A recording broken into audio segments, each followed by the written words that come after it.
of the key factors to building a successful business is resource optimization, which in turn drives sustainability. Now, in our entrepreneur segment today, we bring you the story of an entrepreneur who's using some of the waste from her farm to actually power or meet her energy needs. As a family, we have 2 projects. We have coffee. My husband and my son manage coffee. And for me, I do cows and goats. I retired in 2012. When I retired, I didn't know what to do. But when I was planning to retire, I bought a shop. I thought, I'm going to trade, to do business, to have a shop. So I had this shop. I went to China. I was going to China. I went 1 year down the road. I got tired. The journey was too long. I got exhausted. So I'm a believer. Question I prayed, Lord, I'm tired of this. What can I do? And God was telling me in my heart to come to the farm. The farm was here. We had got it, but we were not really very serious with it. During that time, my son came. He finished university. He was in India. When he finished, he said, Daddy, I don't want to get employed. We said, what are you going to do? He said, I want to start farming. I want to do rice. We supported him. He started to do rice. So but during that time when he was doing rice, that's when God was telling me to come to the farm. And I never even had an idea. I was not interested in coming to the farm. But the more I prayed, asking God for guidance, the more he told me to come to the farm. And by that time, this farm really, there wasn't much. There were a few local cows, indigenous Nyankore cows here, and people who are living here, we are stealing them right, center, and left. And it's not like we cared so much. So when he told me there was just a small house, I said, how? Then I prayed, I said, God, if you want me to go to this farm, which I don't like, give me the passion for it. If I have to go and do farming. And people, I tell you, God gave me passion. Somehow I started liking coming here. Those days I would not drive. I'd never driven this distance. So my husband would give me a driver. I would come here, I stay a whole day, go back in the evening. Then slowly I started sleeping over. And then I started. So Heifer has really done a lot. They've also they supported me to get biogas. I just started it actually this month. We haven't connected it. They told me to be connected like in 3 weeks. So it's there, it's doing well. I see this, it is all very good. I cannot imagine, because even this area, we no longer have firewood. The trees were cut down, some of them were cut. People come in at night, you don't know, they cut and take them. So to help me to have where to cook from is a great thing. So, and another thing that we've done, we have 3 dams. If I don't see how the dry season will affect me much, I don't think, and even if it did, even if these ones dried, we have one which is filled by pumps. The one for the coffee down there. So there is always water. There is always water. They pump it from down. So for water, at least that one, I'm okay. I'm safe. Yeah, managing the farm hasn't been too easy. I can't say it's too easy. It has its challenges. But one very important thing I've noticed, because now I'm here most of the time, I can go to Kampala for about a week, at most a week. I cannot stay there unless I'm really sick, very sick. I cannot stay there for more than a week, because when I'm not here, things will not go in the right direction. So I've dedicated my time. I'm here most of the time. We have solar pumps. I think there are 4 stations feeding the dam, and even the pump house where they're going to do irrigation from, it's powered by solar. We haven't used diesel anywhere, and we are not connected to electricity, maybe later. But right now, we are using solar, and it's okay. It's doing a great job. Also, our cooperative, as I was saying, our cooperative, we have to use, we have now electricity, we use electricity and diesel, the generators, to chill our milk. But now, there is a project with Heifer. They're going to help us to install. Actually, we have started one of our branches. They have installed solar. We are going to be using solar to chill milk.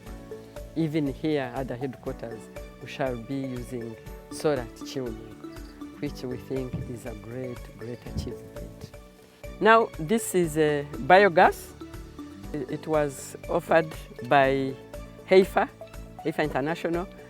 I got it at a subsidized amount, for which I'm very, very grateful. They told us here, as they were showing me, the lower part, this one, is full of cow dung. They mix it with water every day. They've been doing this every day. They mix in that drum. We use 2 wheelbarrows of cow dung and 4 jerrycans of water.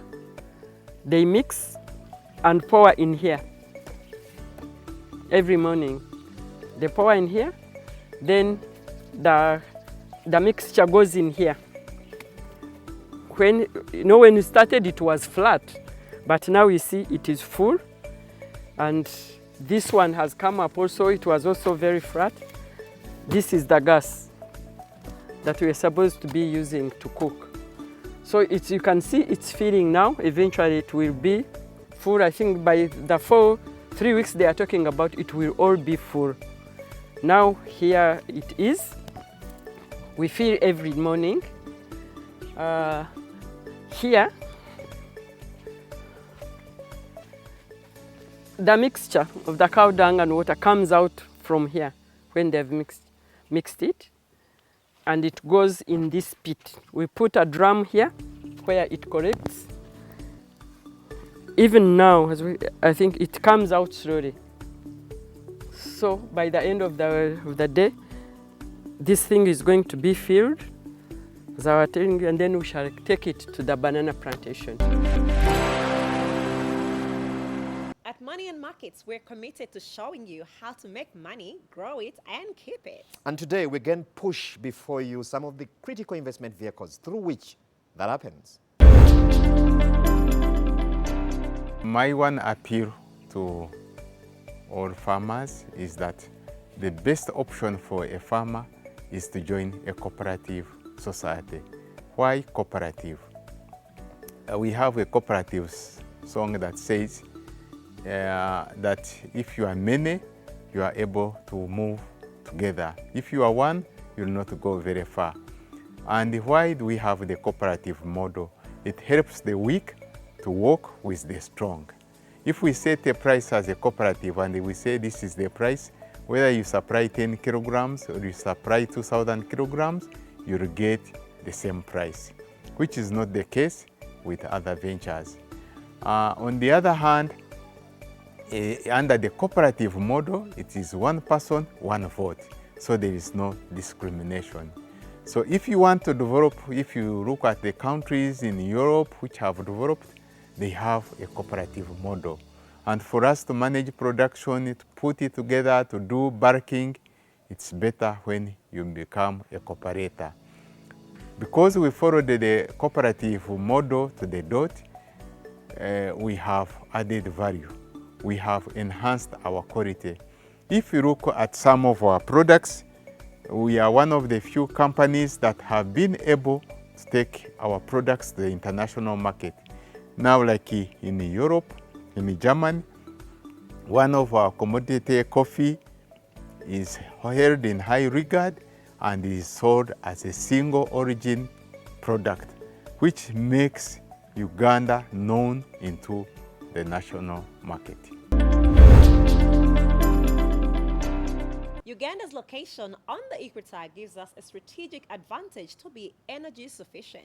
And all it would take is having enough investment within the solar technologies for us to optimize this potential. Bright Life by Finca International is a social enterprise that was established in 2014. It covers the whole country. We have 18 locations across the country. And what we do is we offer renewable energy solutions to the underserved people. Those are people who are not on the grid. And now we have added those people who are on the grid but need extra savings by using our systems. Yeah? We don't stop at just giving you the product. We have an after-sales service team of customer service that follows you to find out how your product is performing. We have the technical team that does the routine maintenance. So currently we are expanding into very many other territories, and by the end of this year, we'll probably be in more than 20 locations across the country. In every sector, in every level of what we do, solar energy is applicable, especially where you would be using fuel or you'd be using hydro. Yeah? Let's look at agriculture, for example. Yeah? All that you see now across the farmlands, we all know Uganda is a big farming community. Everywhere in the farms, we're using solar pumps now. We're using solar irrigation schemes. Yeah? You go to hospitals. I was at a health center 3, where one of the organizations I've ran into has installed maternity wards equipment that are solar powered. Yeah? So across solar is being used. Let's go to the business sector. We have refrigeration services, for example. In every shop, if you go to areas that are not on the grid, you will have services, you'll have cold drinks that are served from solar-powered refrigerators. You go to the video, the film industry, you will go to what we call Bibanda. All of them now, we have solar-powered TVs that they can use to do that. The phone charging, the youth are using that as a mode of creating some income. They use solar appliances. Yeah? So it's across every sector of our business. We are a developing country, but in developed countries, solar is even used. There are people who are creating solar-powered vehicles. So the advantage of solar across, not just for across, has many advantages over the other sources of power. Yeah? Solar is very renewable. You will not run into a situation where you say we have run out of fossil fuels to run generators. Solar runs on the sun. Yeah? We are not going to run out of the sunshine soon. Yeah? Solar being renewable means that we have light 24/7. Solar can be placed everywhere. Imagine an installation. If you're going to do an installation at one location, the cost, if you're to install using our normal hydropower to pull electricity to someone's home, yeah, and compare that to the cost it takes you to just install your solar home system. Yeah? The amount you used to spend to install a solar home system is very negligible, and it's a one-off pay. You're paying that money once, and that is it. Yeah? So solar is all round. Yeah? I talked about load shedding. Everyone across the country, probably now as we are on TV, some people are not watching us because power has been load shedded from their locations. Yeah? Affordability, like I've already mentioned, it's a one-off. You buy your solar unit and you're done. Yeah? There are very many companies now that are available and offering these even to higher purchases to communities that cannot afford to keep continuously paying for hydropower or to continuously buy fuel.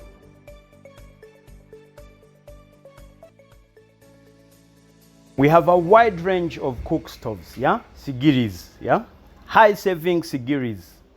We have here the firewood cook stove, sigiri yenku, yeah? It uses very, very little firewood, yeah? Absorbs a lot of heat, saves a lot of heat. Two more very interesting things outside the serving and very low emissions of smoke across our range, yeah? So for this particular one, the firewood sigiri, yeah, comes with a light. So when the heat is accumulated within this system, yeah, it turns the heat into electricity. So you can be able to put a light which you can use to look at your sauce or whatever food you're cooking to see how it's cooking. Another interesting thing is that from the same port, if you take out the light, you're able to charge your phone. Yeah, this component generates adequate electricity for you to charge a future phone. Yeah, mark my words, a future phone, not a smartphone. Yeah, and please ensure that you do not put the phone on top of this unit, because sometimes the unit gets a little bit hot. Yeah, so you can put your charger and be able to put your phone at a distance. Yeah, we have the Jiko Koa burn stove. Yeah, Jiko Koa Sigiri. Yeah, very, very efficient, saving up to 70% of the energy you would normally use in the normal Sigiris. Yeah, then we have the Malaika. Yeah, Sigiri Malaika. Very, very, very, very high saving, made out of a very good quality material that saves a lot of energy. Ideally, if you're using 1 sack a month, yeah, I want you to imagine that now you're going to use 70% less. Yeah, instead of 70,000 in a month, you would be able to use up to 20,000 in a month. Yeah, or even less.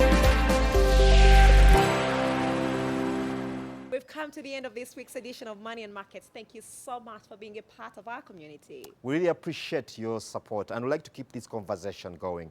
So drop us a line on those addresses. We'd like to keep the discussion on. I've been your host, Charles Boji. And I'm Shamim K. Matovo. Until next time, have a good evening. Bye-bye.